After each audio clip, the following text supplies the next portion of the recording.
একবার মৌমাছি চাকের মতন হয়ে আছে।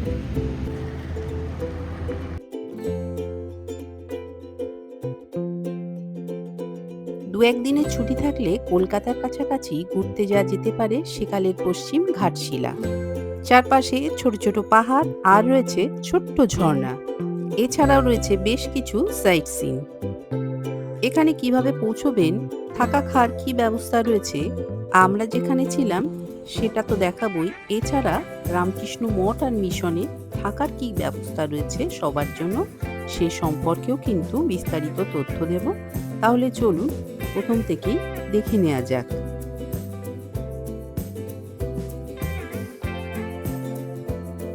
ঘাটশিলা পৌঁছতে হলে হাওড়া স্টেশন থেকে 6:20 12021 বারবিল জনশতাব্দী এক্সপ্রেস ঘাটশিলা পৌঁছে দেয় 9টায়। ঘাটশিলা যাবার অনেক রকম ব্যবস্থা রয়েছে, তবে ট্রেন জার্নিটাই সব থেকে ভালো। আমরা গিয়েছিলাম মুকুটমণিপুর থেকে, তারপর কাকড়াঝোড় থেকে আমরা পৌঁছে যাই ঘাটশিলাতে। এর ভিডিও কিন্তু অলরেডি আমি আপলোড করে ফেলেছি, যাদের দরকার হবে অবশ্যই কিন্তু দেখে নেবেন। এই হলো সুবর্ণভিলা গেট, ভেতরে ঢুকবো। কটেজের মতন রয়েছে, তার দুপাশে রয়েছে এরকম ফুলের বাগান রয়েছে। সেখানে রয়েছে কৃষ্ণের একটা মূর্তি রয়েছে।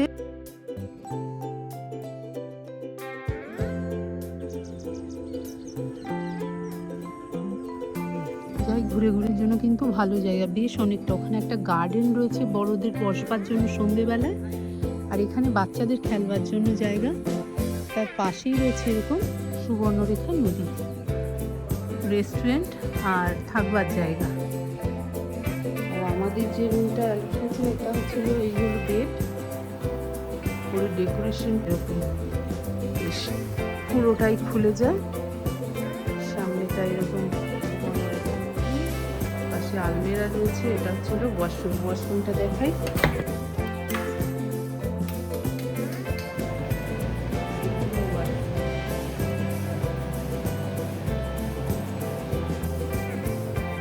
পুরোটা ডেকোরেশনটাই ভালো বেশ। আর এটা হচ্ছে হলো বসবার একটা জায়গা রয়েছে। ব্যাস। এটা আরেকটা রুম, এই রুমটাও কিন্তু বেশ ভালো। এটা গ্রাউন্ড ফ্লোরে।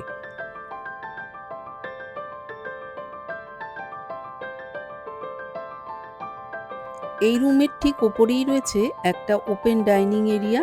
এখান থেকে চারপাশের ভিউটা কিন্তু ভীষণই সুন্দর। ওই দূরে দেখা যাচ্ছে সুবর্ণরেখা নদী। এখন সন্ধে হয়ে এসছে, চারপাশে আলো জ্বলতে শুরু করেছে। এই রয়েছে সুন্দর একটা গার্ডেন। আমাদের খাবার চলে এসছে, রাতে ডিনার করতে এসছি ডাইনিং এরিয়াতে। তবে এখনও কিন্তু এখানে এসি বসানো হয়নি, নর্মাল সিম্পল রয়েছে, পাখা দিয়ে চলবে। তো রাতের ডিনারে দেখো ডাইনিং এরিয়াটা কিন্তু খুব বেশ সুন্দর করে গুছিয়ে দিই। অল্প করে দিও রাইসটা। আচ্ছা, প্রথম স্টাডি ভাত খাবো হাত। এখানে আসলে রিতার দেখা পাবে। রিতা খুব ভালো, ভীষণ ফ্রেন্ডলি, মানুষের সাথে বেশ সুন্দর করে গুছিয়ে কথা বলে। রাতে ডিনার তাড়াতাড়ি সেরে আমরা ঘুমিয়ে পড়েছিলাম। পরদিন রয়েছে আবার সাইট সিন। খুব ভালো জায়গা, আবার আসার ইচ্ছে আছে এই ভিলাতে। এখানকার আলুর পরোটা কিন্তু সত্যি খুব সুস্বাদু। আমরা তো খেয়েছিলাম, আমাদের ভীষণ ভালো লেগেছিল। এখন সাইট সিন করতে বেরিয়েছি।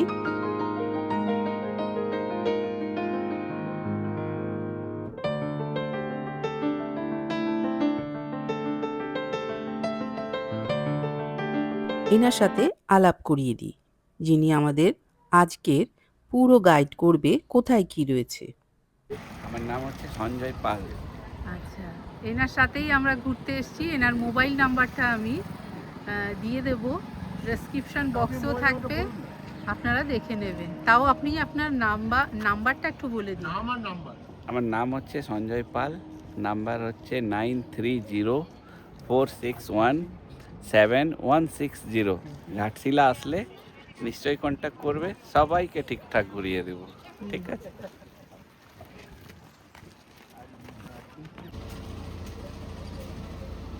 এই হলো বিভূতিভূষণের বাড়ি, গৌরীকুঞ্জ।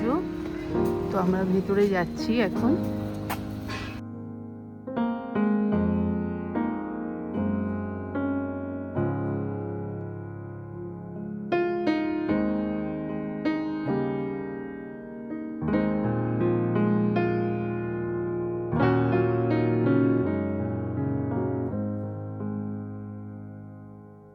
বেশ কিছু হাতে আঁকা ছবিও দেখলাম।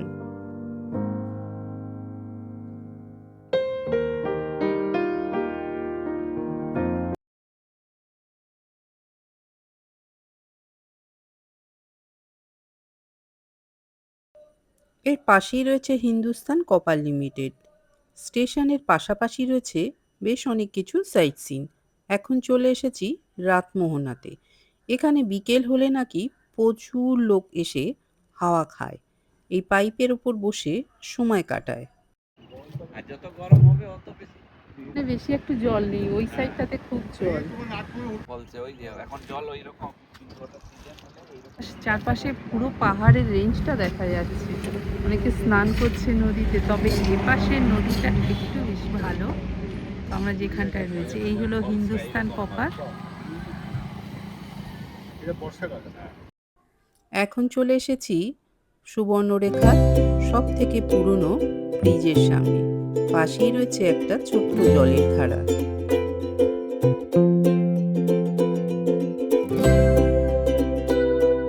কেমন লাগছে এখানটায়? এত সুন্দর জায়গা না আসলে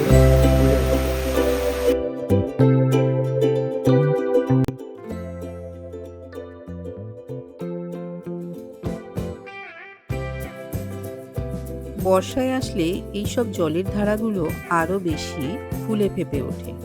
নদীর একেবারেই সামনে চলে এসেছি। এখান থেকে সুবর্ণরেখাকে বেশ ভালো লাগছিল দেখতে। চারপাশের প্রাকৃতিক সৌন্দর্য সত্যি খুব সুন্দর।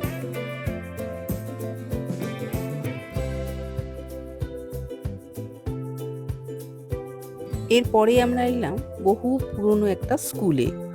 স্কুলের ক্লাসরুমের সামনে এসে দাঁড়াতেই চোখে পড়ল এমন এক অসাধারণ দৃশ্য। হঠাৎ করে মনে হচ্ছিল একটা ট্রেন এসে দাঁড়িয়ে আছে প্ল্যাটফর্মে।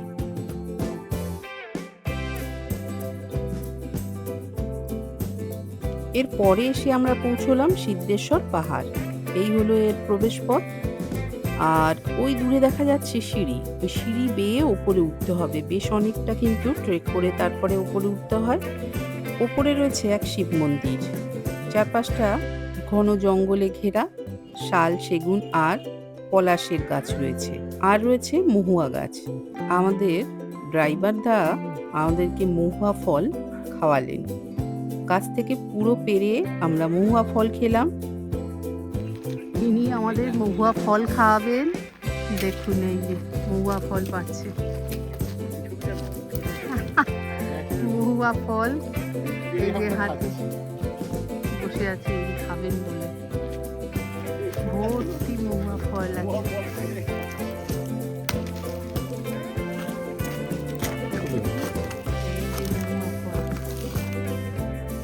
দেখি খুলে খেতে হয়।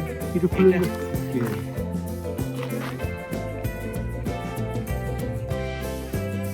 আচ্ছা, ভেতরটা খুলে কোনটা খেতে হবে কোনটা খেতে হবে এইটা চুষতে হয়, আচ্ছা আচ্ছা। মিষ্টি মিষ্টি লাগে।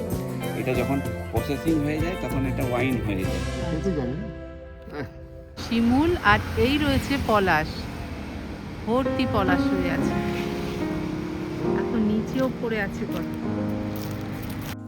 মার্চ এপ্রিলে এইসব জায়গাতে কিন্তু প্রচুর পরিমাণে পলাশ ফুল ফুটে থাকে, তাই আমাদের সৌভাগ্য হয়েছিল পলাশ দেখার। ঘাটশিলা থেকে প্রায় 10 কিলোমিটার দূরে রয়েছে জাদুকরা রুক্মিণী মায়ের মন্দির। এই মন্দিরটি দক্ষিণ ভারতের স্থাপত্যের মতন তৈরি করা হয়েছে।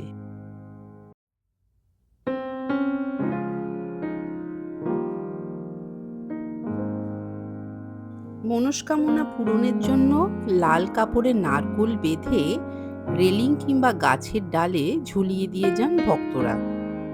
এই মন্দিরে কোনো দেবী মূর্তি নেই, পাথরের শিলাকেই দেবী রূপে পূজা করা হয়। লোকমুখে শোনা প্রাচীন এই মায়ের মন্দিরে নরবলির প্রচলন ছিল। মন্দিরের চারপাশটা যেমন শান্ত, তেমন চারপাশের পরিবেশও কিন্তু ভীষণ সুন্দর।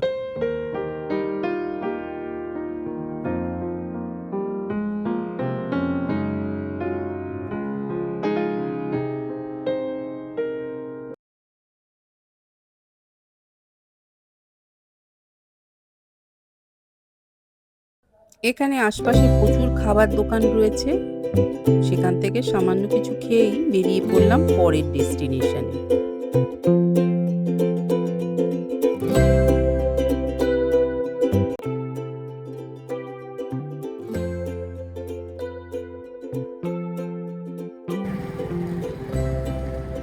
আমরা এখন রয়েছি কালুডি ব্যারেজে। তো পাশটা দেখি একবার, এদিকটা তো দেখালাম।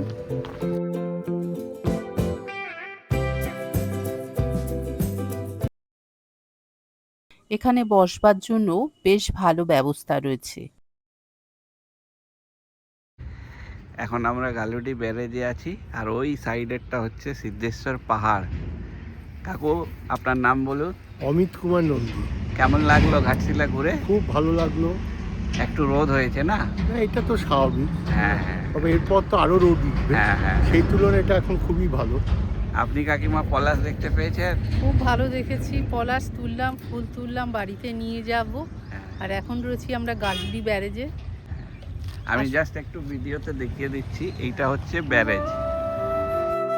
এরপরে রয়েছে আমাদের সবে মাত্র তৈরি হওয়া একটা নতুন মন্দিরে। আমরা এখন রয়েছি ঘাটশিলার বৈষ্ণব দেবী টেম্পলে।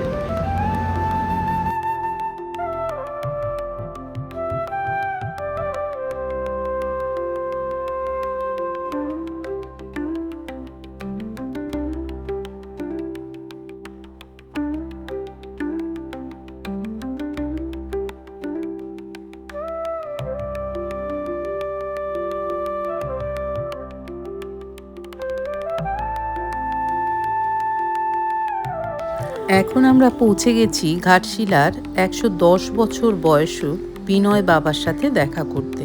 এখানে একটা আশ্রম রয়েছে, সেই আশ্রমটাও দেখাবো ঘুরিয়ে। চলুন তাহলে।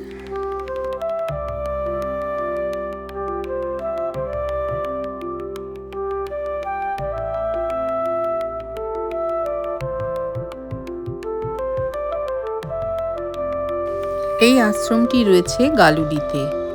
এখানে একটা মন্দিরও রয়েছে রুক্মিণী মায়ের।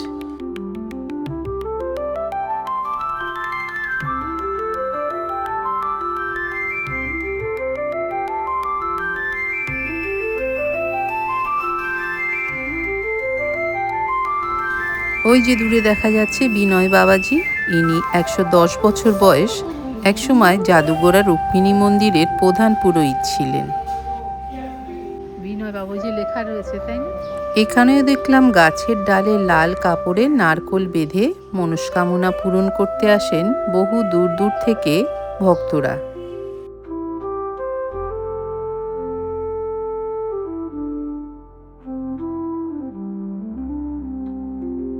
এখন রয়েছি আমরা বিভূতি স্মৃতি সদনে। বিভূতিভূষণ বন্দ্যোপাধ্যায়ের বেশ কিছু পুরনো বই এখানে রাখা রয়েছে। বাইরে থেকে ঘুরে দেখলাম, কারণ ভেতরের লাইব্রেরিটা কিন্তু বন্ধ থাকে। একমাত্র বিভূতিভূষণ বন্দ্যোপাধ্যায় যেদিন জন্মদিন থাকে সেদিনই কিন্তু এই লাইব্রেরি খোলা হয়। সুবর্ণরেখা নদীতে বিভূতিভূষণ ছেলে তারা দাসকে নিয়ে গরুর গাড়িতে যাচ্ছে। অন্ধকার রাতে ফুলডুংরির লাল মোড়মের রাস্তা ধরে বরুডি গ্রামের পথে বিভূতিভূষণ। এখন আমরা রয়েছি রামকৃষ্ণ মঠ আর মিশন। এখানে কি থাকবার ব্যবস্থা রয়েছে? চলুন ভেতরে যাই, সবাইকে দেখাই, কারণ অনেকেই দেখলাম কিন্তু এখানে আছেন, তাদের সাথে আলাপও হলো। থাকা খাওয়া নিয়ে কত কি পড়বে রামকৃষ্ণ মঠ আর মিশনে। ঘাটশিলাতে আসলে অনেকেই কিন্তু এখানে থাকে, তবে 3 মাস কিন্তু অন্ততপক্ষে অনেকে অপেক্ষা করেছিল। লম্বা লাইন আছে, তাই যারা এখানে থাকবেন ভাববেন তাদের কিন্তু আগে থেকেই তৈরি হয়ে তারপরেই আসতে হবে। সঙ্গে সঙ্গে আপনি এখানে আসলে কিন্তু রুম ভাড়া পাবেন না, তাই জন্য অবশ্যই ভালো করে দেখে নেবেন এখানে থাকবার ব্যবস্থাটা কি রয়েছে।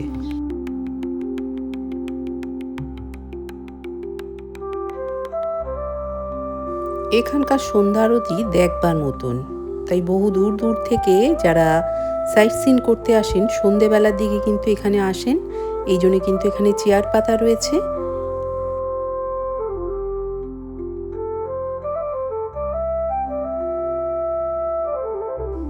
মাঝখানে রয়েছে একটা সুন্দর ফুলের বাগান, রং বেরঙের বাহারি ফুলে চারপাশটা সাজানো।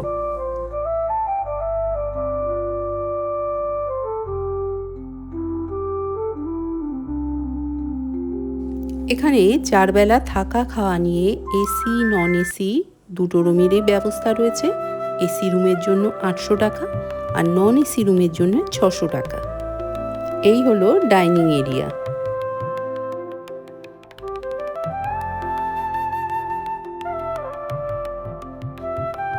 এখানে থাকতে হলে রামকৃষ্ণ মঠ আর মিশনের ওয়েবসাইটে গিয়ে আপনার নাম, ঠিকানা, আপনার আধার কার্ড নাম্বার সব কিছু দিয়ে অনলাইনে আপনি অ্যাপ্লাই করতে পারেন।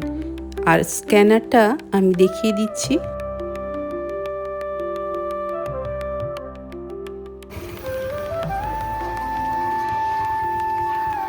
আচ্ছা আচ্ছা,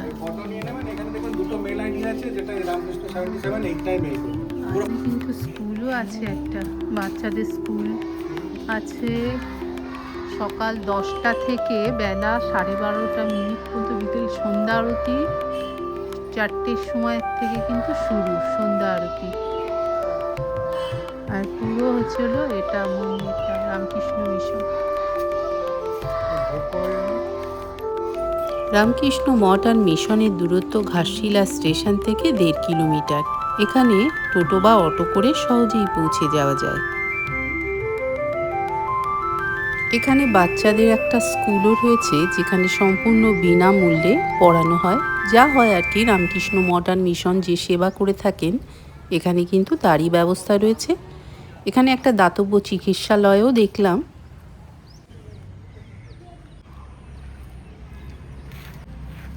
এইটা হচ্ছে হলো গেট, এন্ট্রান্সটা হচ্ছে হলো এটা, আর এটা হলো হচ্ছে হলো ভবন অফিস, আর ওটা হচ্ছে হলো মন্দির। এটা হচ্ছে হলো দাতব্য চিকিৎসালয় কেন্দ্র পেছনে। তো পুরো ব্যাপারটা বিশাল বড় একটা জায়গা নিয়ে তৈরি। একজনের সাথে আলাপ হলো, ওনারা অনেক দিন 1 মাস আগে থেকে ওনারা এখানে এসেছিলেন, যে জমা দিয়েছিলেন। তারপরে বললো আমরা 3বার ট্রাই করার পর তারপরে গিয়ে এখানে থাকার জায়গা পেয়েছি। এই হলো ঘাটশিলার সূর্য মন্দির, সুবর্ণরেখা নদীর পাশে। এখানে পৌঁছলাম যখন, তখন সূর্য অস্ত যাচ্ছে।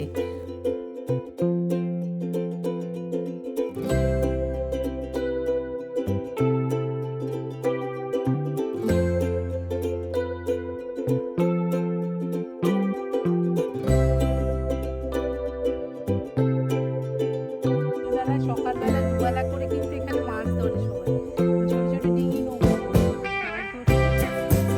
এখন সানসেট হচ্ছে, ফ্যান্টাস্টিক। এই সাইট সিনের সাথে কিন্তু ধারাগিরি জলপ্রপাতটাও থাকে। তবে আমরা ঝাড়গ্রাম থেকে একবার ধারাগিরি জলপ্রপাত দেখতে গিয়েছিলাম। বেশ অনেকটা ট্রেক করে যেতে হয় দেখে এবার আর গেলাম না। যারা যাবেন তারা অবশ্যই কিন্তু দেখবেন, জায়গাটা কিন্তু ভারী সুন্দর। তাহলে চ্যানেলটি অবশ্যই সাবস্ক্রাইব করে রাখবেন, আর সাথে থাকার জন্য অনেক অনেক ধন্যবাদ।